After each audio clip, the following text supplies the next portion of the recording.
We got to talk about it, Boulder. It's just part of it. You know, there's entertainers and there's competitors. And that right there was the biggest mistake that Dillion Gabriel made over the weekend, outside of the pick six he threw and the fumble that he had, because now everybody's running with it. Everybody believes that he took a shot at Shedeur Sanders. But in my opinion, I think the NFL and ESPN themselves are creating some controversy, because why? We'll all talk about it. So I'm going to add some context, because the person that asked the question, Aditi Kikumbwala, she mentioned what she actually asked before and how it led to that answer. So let's talk about that here on the Prime Time for College Football. Thank y'all for pulling up. Your boy Jay. We're going to talk about Dillion Gabriel's comments around entertainers and competitors, and how I feel like all of this stuff got completely, once again, completely twisted up.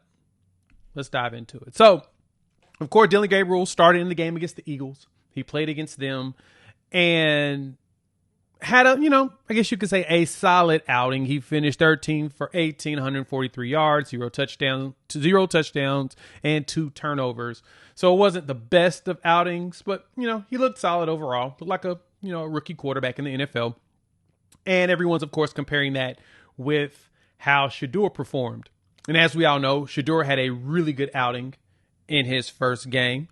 And so with that, during the game, Aditi asked Dillion Gabriel a question, and this is how it came up.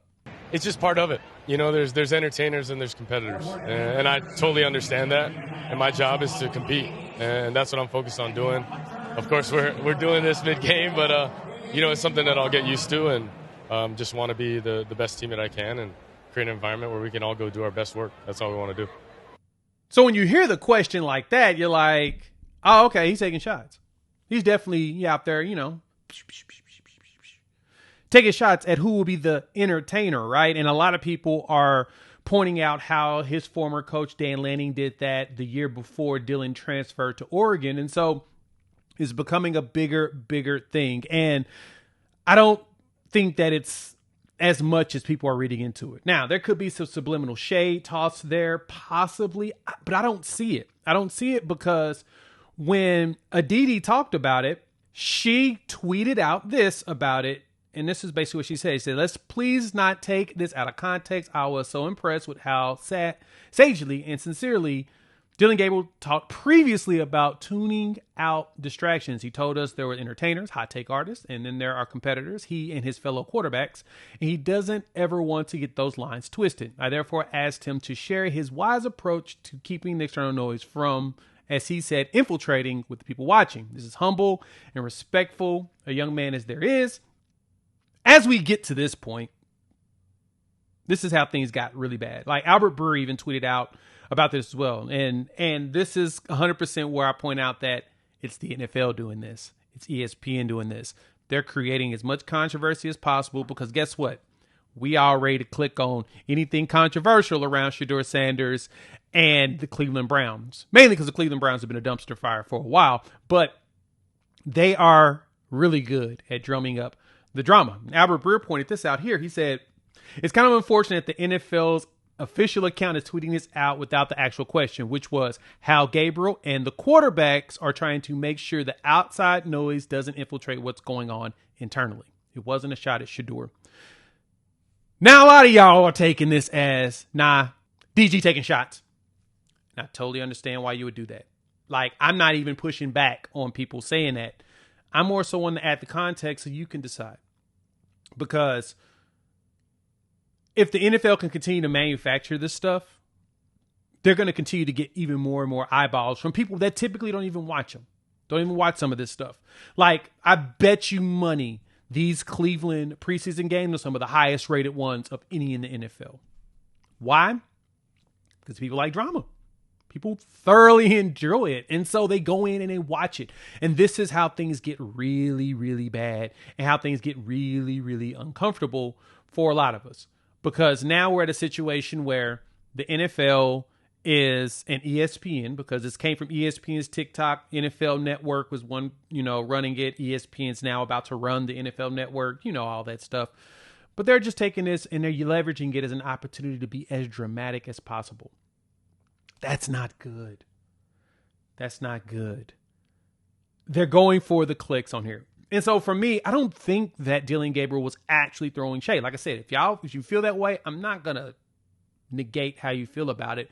I'm just adding context and saying how my thoughts on it. I don't think he is. I think that he was basically just pointing out that they're trying at how they actually get that outside noise and leave it outside, and they focus on being competitors because they're competing for jobs. They're trying to survive now here on this team and be on this roster by the end of the season.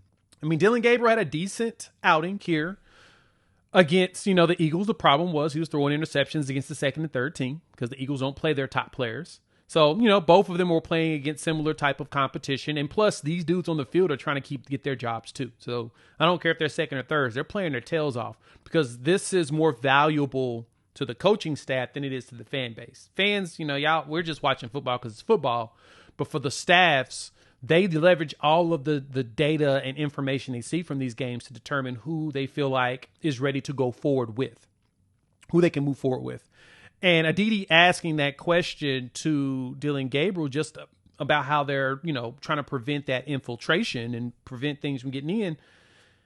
They both got a solid point. I think that this is being twisted in order to make, content machines go brr. Sucks. But the game's the game. Let me know what y'all think. Hop in the comments. Want to hear your thoughts. I was listening to my boy Dukes over there. Dukes the Scoop. He talked about it last night, and he gave a really thoughtful take on it. He kind of feels like there is some shots being taken. I'll put the link of his video in the description, so you can go check it out. I don't think that it was a Dillion Gabriel shot taken. I think Dillion Gabriel did answer the question in not the best way possible, which leads to him being a target in all of this. But I think that the NFL was a little messy putting out just that portion. If they would have put the entire quote out there, I bet you. And the bad part is this was a good, 19 seconds. If they would have posted a 1 minute clip, nobody would be talking about it. We'd all have left it alone, but they didn't. They threw out there a nice little 19-second clip of a interview in which even Dillion Gabriel said, we're doing this right now. Like, they're getting used to doing interviews during the game. Like that, this is entertainment for all of us, and they have to also be able to compete. And that's going to be a tough one for them to, tweak the way they do things. Them asking questions here in the third quarter of the game.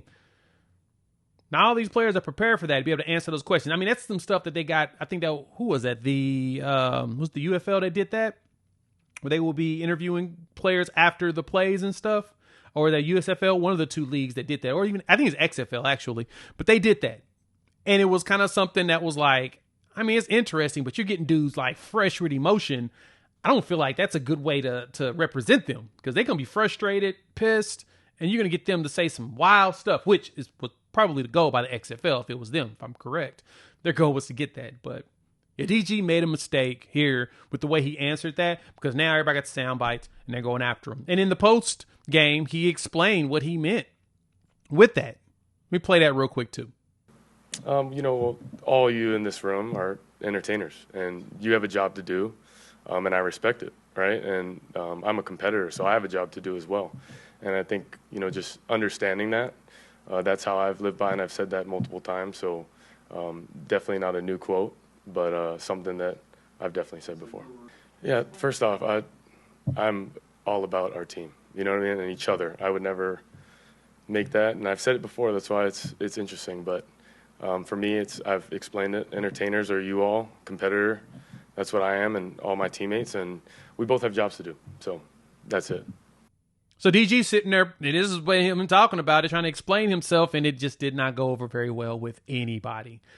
It was like he's pointing out, he said it was the media. And that was actually what Aditi said as well. That's what they were talking about. But nobody's going to take him seriously on that. Like, a lot of people, they don't believe him. And is the game, man. The game's the game. And so DG's going to have to do a better job of the way that he answered these questions going forward. So, but Shedeur we should see him come back. I know he was fighting injury in the oblique area, but I expect him to play soon. I expect him to hopefully play in the last game, and then we can see where he ends up here on the roster or whatnot. So, all right, I'm out. We're going to talk. We'll have a video coming out on the linebackers and defensive linemen, and then we're going to start on the offensive side of the ball, breaking down who's on the roster, who you should know, keep your eyes out for. So make sure you hit the like, subscribe, bell notifications so you don't miss any of that content. All right, we'll chop it and every one of y'all soon.